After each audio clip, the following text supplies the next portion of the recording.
Toyota just played everybody, and Gene Haas just lost his team without even realizing it.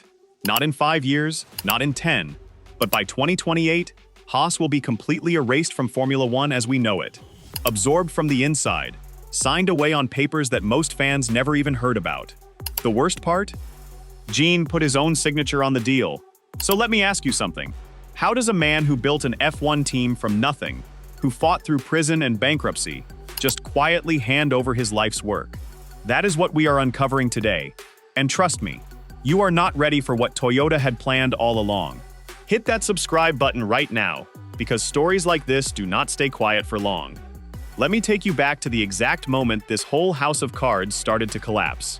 Toyota Gazoo Racing announced they were deepening their technical partnership with Haas F1 team.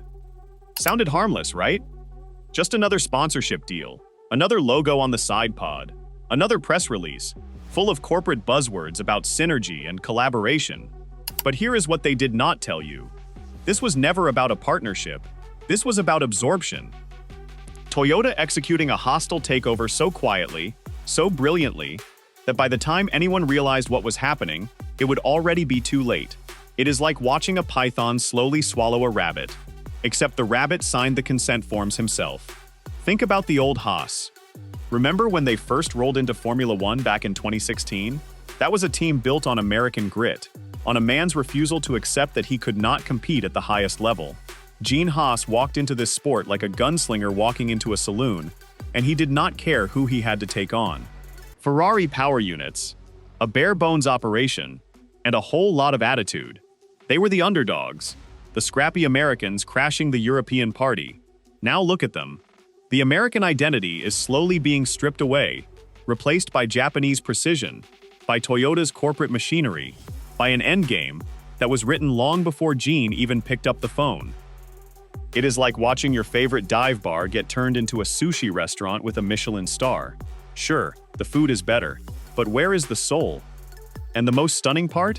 Gene Haas himself seems perfectly fine with it. But is that really the case? Or is he just trapped in a corner with no way out? From where I am sitting, it looks like a man who painted himself into a corner and then handed the paintbrush to the competition. You also have to look at the timing. Toyota has been circling Formula One for years, ever since their humiliating exit back in 2009. That was a wound that never fully healed. They spent billions, they built a state-of-the-art facility, and they walked away with nothing. 0 wins, 0 credibility, 0 respect. It was the most expensive failure in F1 history. If you want to know how to blow $1 billion without winning a single race, just ask Toyota. They wrote the textbook. So when they started sniffing around Haas, everybody thought it was just Toyota dipping their toes back in the water, testing the temperature, seeing if the scars had healed enough to try again. But that is not what this was. This was Toyota executing a master plan they had been perfecting for over a decade. They did not want to come back and fail again. They wanted to come back and own the whole damn thing. Let me take you back even further, because the roots of this story go deeper than most people realize. Toyota's obsession with Formula One did not start with Haas. It started with failure. Deep, humiliating, soul-crushing failure. From 2002 to 2009, Toyota spent over $1 billion on their F1 project. They had the biggest budget on the grid, the most advanced facilities, and some of the best engineers money could buy. And what did they have to show for it? Nothing. 0 race wins. A few podiums that felt more like pity prizes than achievements. It was the most expensive embarrassment in motorsport history. That failure haunted Toyota for over a decade. Every time they looked at Formula One, they saw their own humiliation staring back at them. They watched as Honda came back and won. They watched as Renault came back and won. They watched as every other manufacturer who had failed alongside them found redemption. But Toyota stayed on the sidelines, licking their wounds, waiting for the perfect moment to strike. And Haas was the perfect target. A team with no manufacturer backing. A team constantly fighting for survival. A team desperate enough to take any deal that kept the lights on. That desperation made them vulnerable. So Toyota moved in, made their offer, and presented it as a lifeline. A way for Haas to finally compete with the big boys. A way to stop being backmarkers and start fighting for podiums. It was like offering a drowning man a life raft, except the life raft was actually a Trojan horse. But here is what Gene Haas did not see coming. Toyota did not come to save Haas. Toyota came to consume Haas. By 2028, there will be nothing left of the team that Gene built. It will be Toyota Racing, plain and simple, and Gene Haas will be nothing more than a cautionary tale.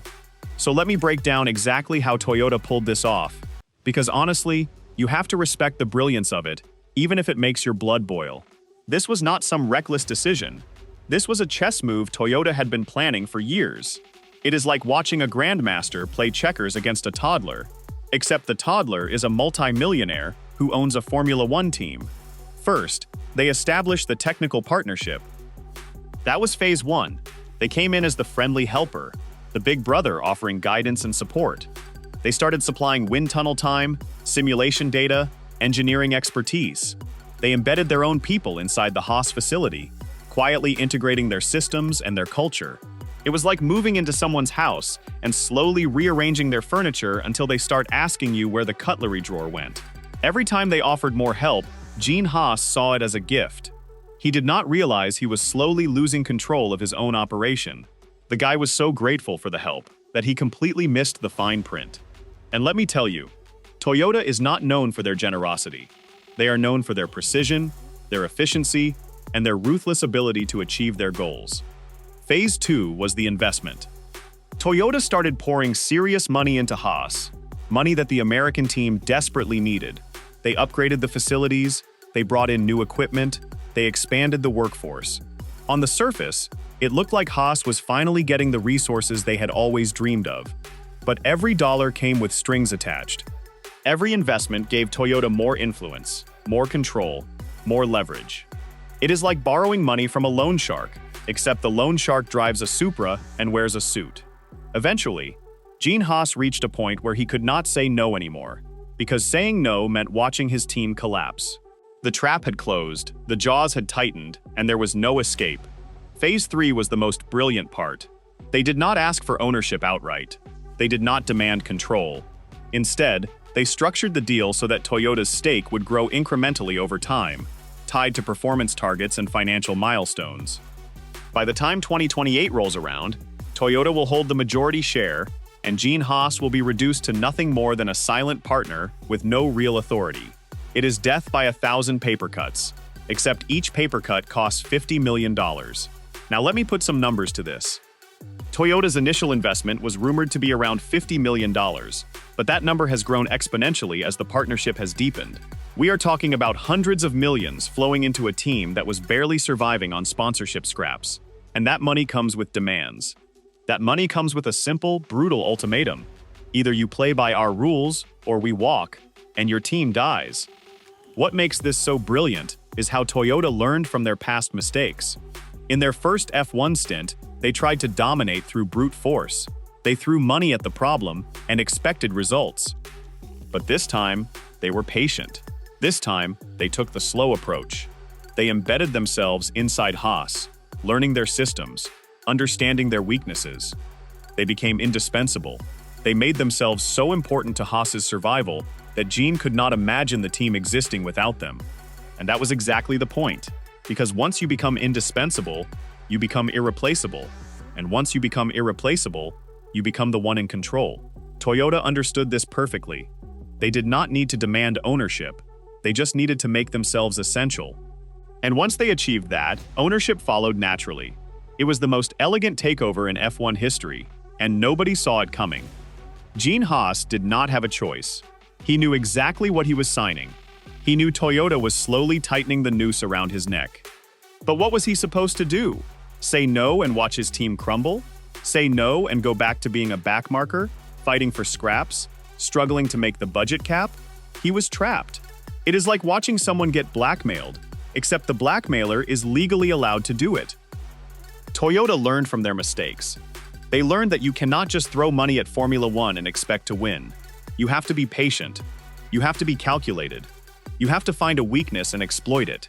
And that is exactly what they did. It was brilliant, it was ruthless, and it was devastating.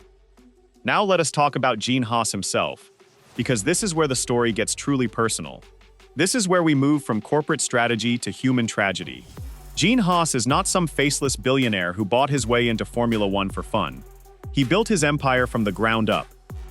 He started with nothing and created a machining business that became a global powerhouse.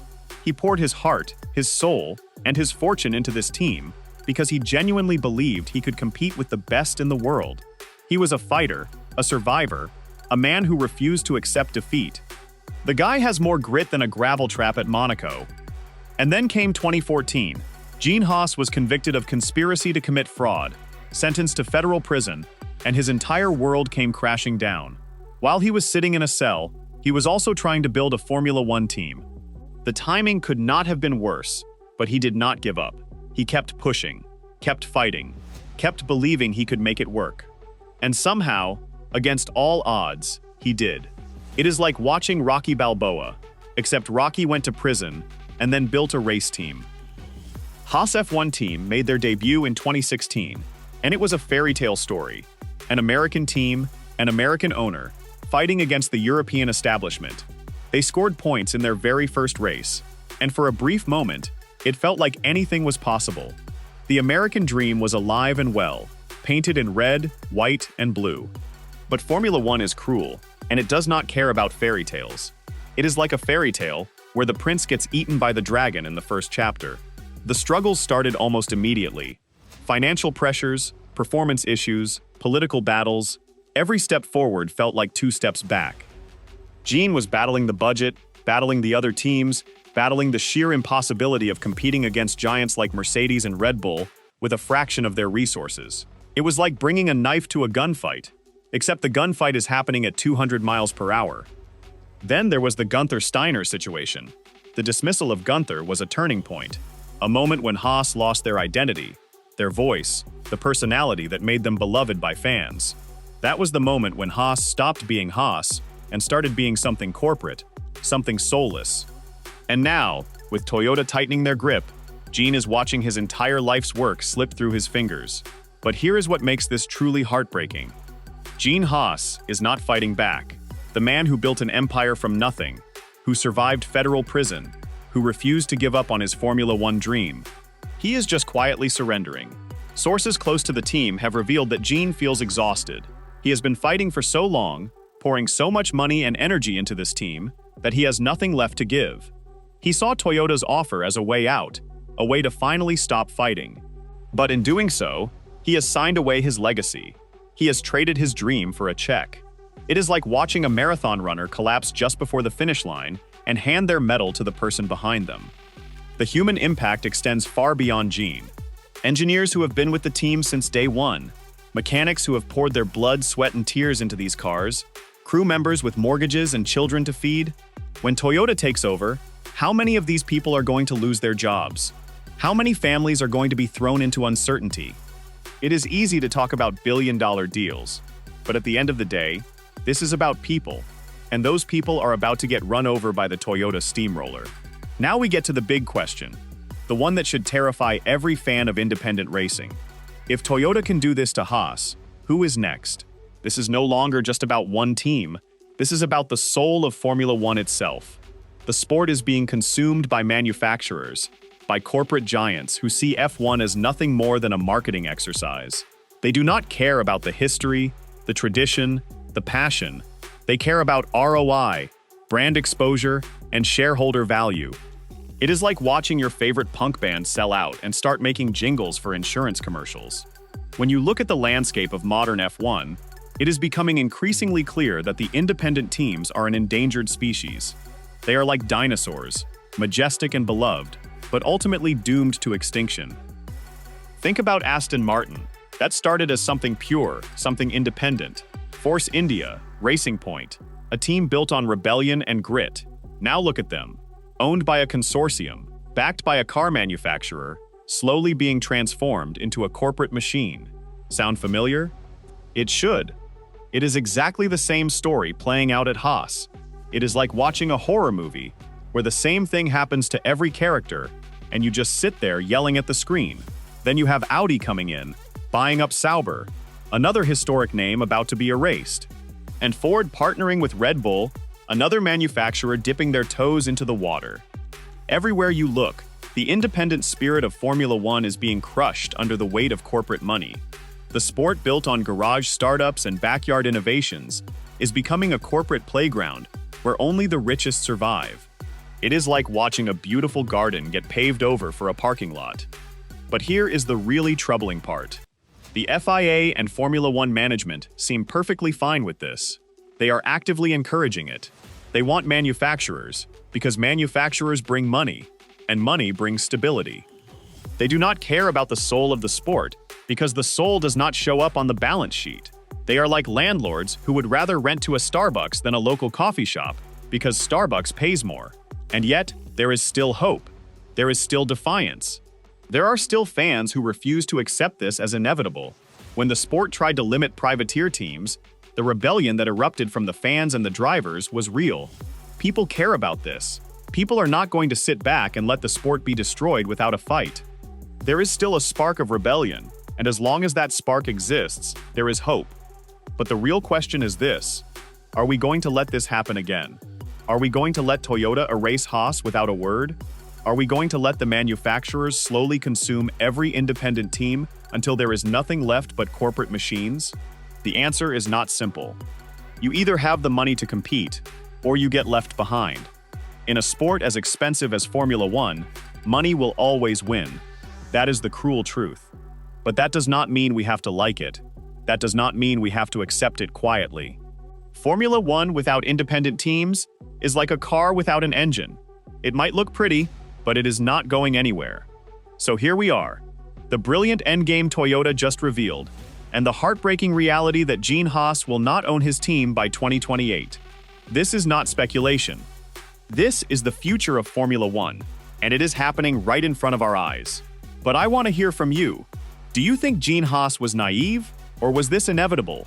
Are you okay with manufacturers taking over the sport? Drop your verdict in the comments right now.